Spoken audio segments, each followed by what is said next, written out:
Dude, there's no way this thing can look this good without sounding bad. Am I right?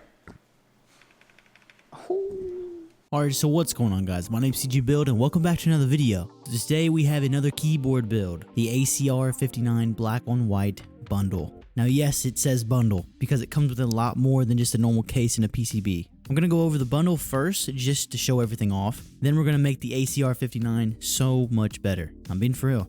In the bundle, you get a CNC acrylic case, which is super sick looking and feels really high quality. Akko jelly whites pre-installed, some double shot PBT ASA profile keycaps, some more keycaps out of the box without the extra legends that you see on the already installed ones, and even more keycaps that are black. You also get a keycap puller, a white coiled cable, which it's cool, I guess, and then some feet that you can stick on if need be. And of course, the keyboard is hot swappable. And if you haven't noticed, it's in the HHKB layout. All of this comes in at $115. Now, to me, that's insane for what you're getting. It's not like the stuff is bad quality either. It's it feels super premium. Especially the case. Now, as the stock experience, if you were just to buy this and didn't want to mod it or loop switches or do anything like that, it's not that bad. It's a great look, feels nice, and I wouldn't complain about if I got it. And with the extra keycaps, they can go up to a full-size keyboard. It's great for expandability or just another build. The jelly whites are way too light for me, with the actuation force being 35 grams. It just seems so unsatisfying when typing, not only for the sound, but just the feel of it. Now, this is my opinion, so if you like these switches, that's great. Keep using them. For me, it's not the best. When removing the switches, you can see that these are north-facing LEDs, which does kind of suck, just because you have to deal with the interference sometimes with cherry profiles. But for me, I was testing a lot of them. I didn't have any interference issues, but that's just me. You could have a problem with it. Just keep that in mind. There are some ways you can fix that, which there are some great videos on that as well. Here's a stock sound test.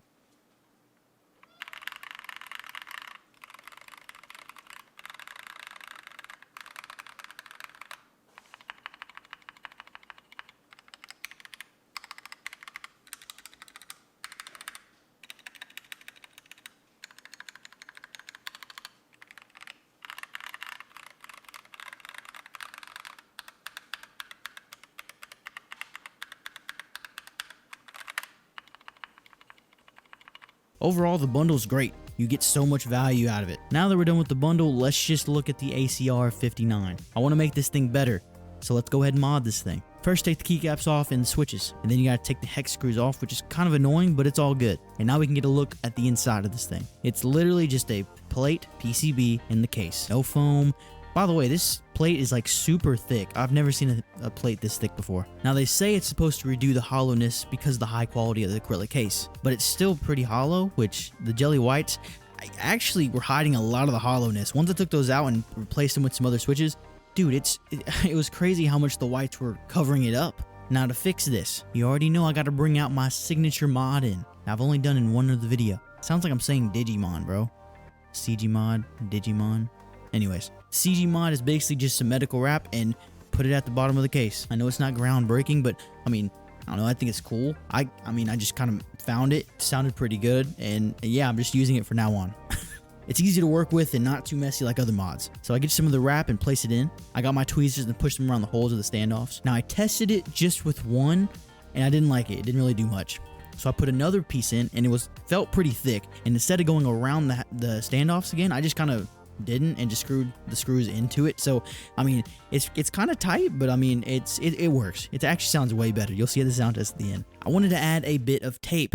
Why not? We have fun here. I just put one layer because the fit was, like I said, was already kind of tight. But yeah, it's pretty simple. You just get some painter's tape, put it on the back, cut off the excess, and you're done. Now that's it for the case sound. So let's move on to the stabs in the top of the PCB. So these stock stabs are not the best. They have a little bit of factory lube, but let's just be honest.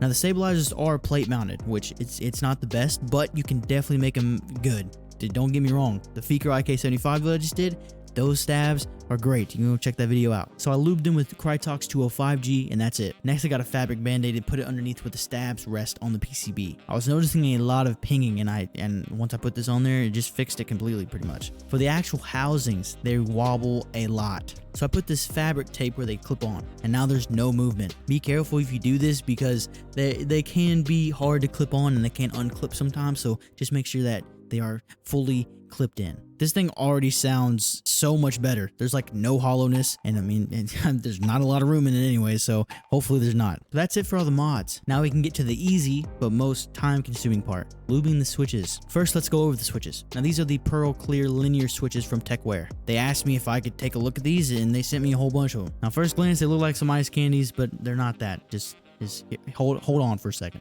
These switches have an actuation force of 48 grams, a pre-travel distance of 2.1 millimeters, and an actuation distance of 3.5 millimeters. The top housing is made of polycarbonate, stem is nylon, the springs are 63 gram gold plated, and the bottom housing is also polycarbonate. These also have a long stem pole, so they don't go fully flush with the housing. I'll be making a video about all 4 of these switches that I have, so just subscribe so you won't miss that. Anyways, the whole reason for using these is because, I mean, they're clear, and the case, it's clear, you know? But I gotta lube them before we can put them in the board. Once again, I'm using Krytox 205G. What's new? And yeah, no one wants to see me lube some switches, so let's just move on and put these things in. Now these look sick with this case. I absolutely love the aesthetic of this build. And something to go along with this are the keycaps. I'm going to be using the Akko keycap set. These are cherry profile, made up of double shot PPT. The colors of these look super clean. The dark blues with the legends being a lighter blue or yellow. Just so nice looking. I really do think this thing turned out great. Case looks really high quality. The keycaps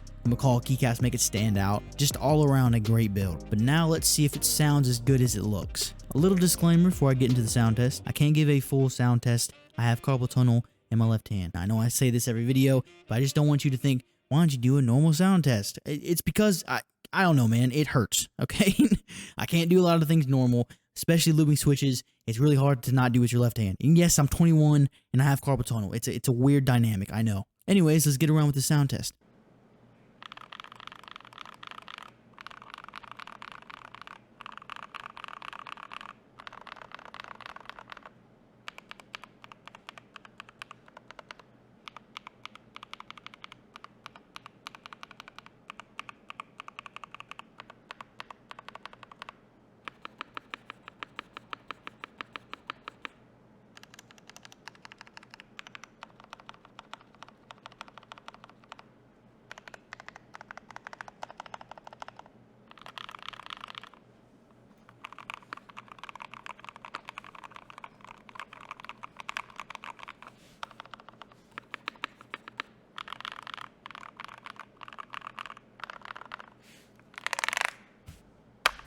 I don't know about you, but I would say this is pretty good. My final thought on the whole bundle and the keyboard, I really do think it's a great value. You get a good keyboard that isn't that bad with all the customization, a decent cord cable, keycaps for a lot of other builds, and some decent switches. The value is there. The keyboard alone is sick. I would have spent $150 on just that. Just with some time and effort, you can upgrade this easily. Just lube the jelly whites, do some mods I did that cost no more than $10, and you have a solid keyboard. Now as for the build, I love it. I think it turned out great. The sound is so much better and like so much nicer just to listen to while typing. The typing experience is great. These switches are a little bit heavier than what I'm used to, but once again, it's really nice. And I would definitely recommend these to others. Now I'll have everything in the link in the description, so just go down there and check that out if you would like. Now let's wrap this thing up. I got some hot pockets waiting on me. But that's it for the end of the video. I really hope you enjoyed. I want to say thank you to everyone that have subscribed. It's so crazy to think that this whole YouTube thing can be like a living for me. So I want to say thank you to all of you that subscribed. If you made this far in the video, tell me that you liked it. It really does it makes my heart like just jump. It's like, oh dude, someone actually cares, you know what I mean? Because these videos, I mean, they take a lot of time out of me, you know what I mean? Just okay, no more sappy stuff. This is the end of the video. Anyways, thank you, and yeah, go ahead and subscribe and tell me if you like the build. But yeah, I'll see you in the next one.